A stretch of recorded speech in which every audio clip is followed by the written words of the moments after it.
उत्तर पूर्वी जिले की नन्नगरी पुलिस ने महिला की हत्या के सनसनीखेज मामले का खुलासा करते हुए महिला के मकान में ही किराएदार के रूप में रहने वाले शख्स को गिरफ्तार किया है।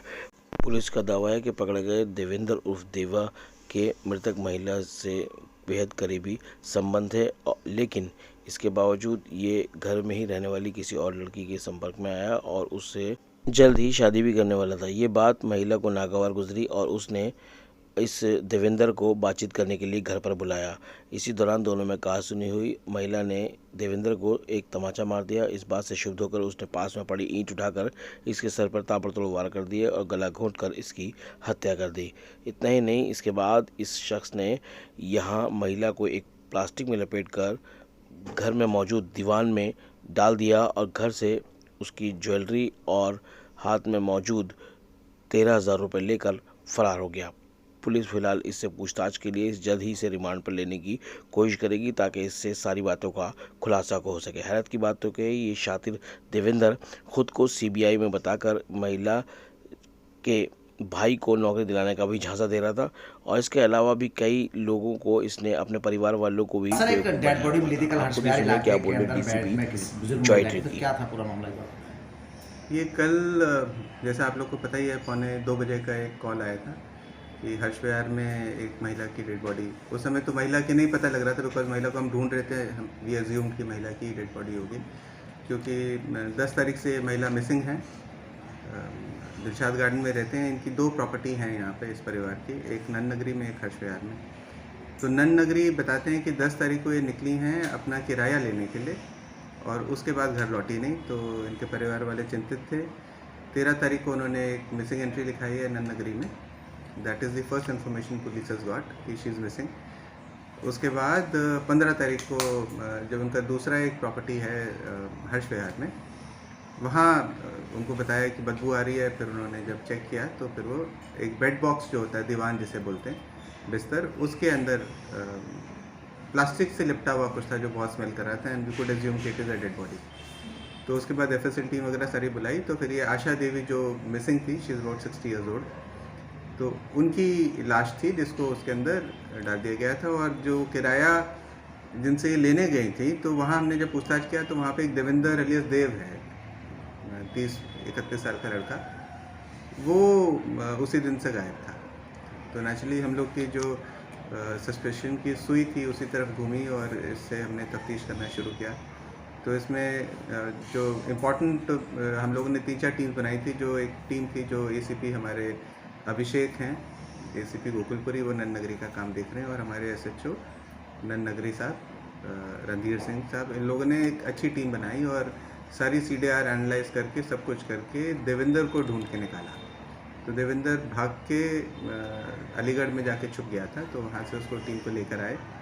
तो अभी मैंने ही बात की देवेंद्र से, टीम ने पहले ही बात कर ली, तो उसने जो खुलासा किया वो थोड़ा सा प्रकाश डालता है इस चीज़ में। वो बताता है कि करीब वो 2015 में दिल्ली आया, अलीगढ़ से, 12वीं तक पढ़ा हुआ है।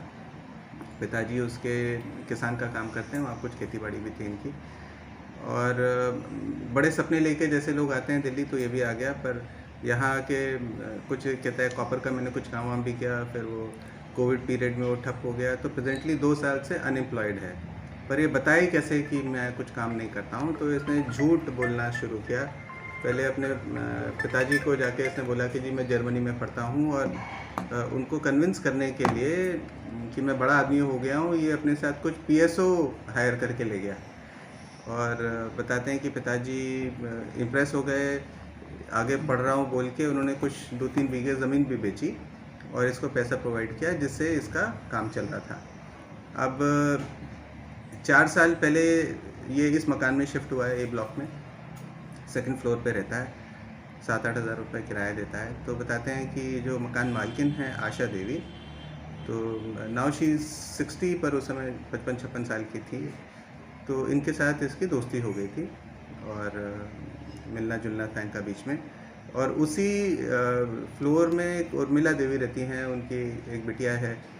तो ग्राउंड और 1st फ्लोर उनका है नीचे वालों का, तो 2nd में ये रहता है। तो उनकी जो बेटी है उसके साथ भी इसकी दोस्ती हो गई और उनका ये रिश्ते की भी बात चल रही थी। अब हुआ क्या है कि 4 तारीख को उनका रोका हुआ अब रोका होने के बाद आशा देवी को पसंद नहीं आया, तो वो उसको बार बार इसको मिलने के लिए बोलती रही कि तुम मेरे से मिलो, मेरे से मिलो। और 10 तारीख को ये तय हुआ कि ये लोग हर्ष विहार वाले मकान जो कि खाली था वहाँ पे जाके बैठ के बात करेंगे। वहाँ पे जब ये लोग गए तो दोनों में झगड़ा हुआ इस बात को लेके कि भाई तुम कैसे शादी कर सकते हो, जब तक मैं हूँ तुम शादी नहीं करोगे। एंड ये शादी करना चाह रहा था, naturally he is young, he is 31। और इसने महक के परिवार वालों से भी झूठ बोला हुआ था कि मैं CBI में काम करता हूँ, मैं कुछ और काम करता हूँ, और मतलब झूठ नटवर लाल टाइप है ये थोड़ा, तो हर किसी को थोड़ा झूठ वूठ बोल के इम्प्रेस करने की कोशिश करता है। तो वहाँ इन लोग की जो कहा सुनी हुई वो थोड़ी सी आउट ऑफ कंट्रोल हो गई, बताते हैं ये कि। और फिर आशा देवी ने हाथ उठा के इनके ऊपर 2-3 बार थप्पड़ मारा, तो गुस्से में आके इसने भी वहाँ एक ईंट रखी थी पहली मंजिल पे, वो ईंट उठा के उनके सिर पे मारी, वो गिर गई। तो फिर उन्होंने 3-4 बार और मारा, और फिर इसको समझा नहीं क्या करें, तो फिर नीचे लेके गए ग्राउंड फ्लोर पे।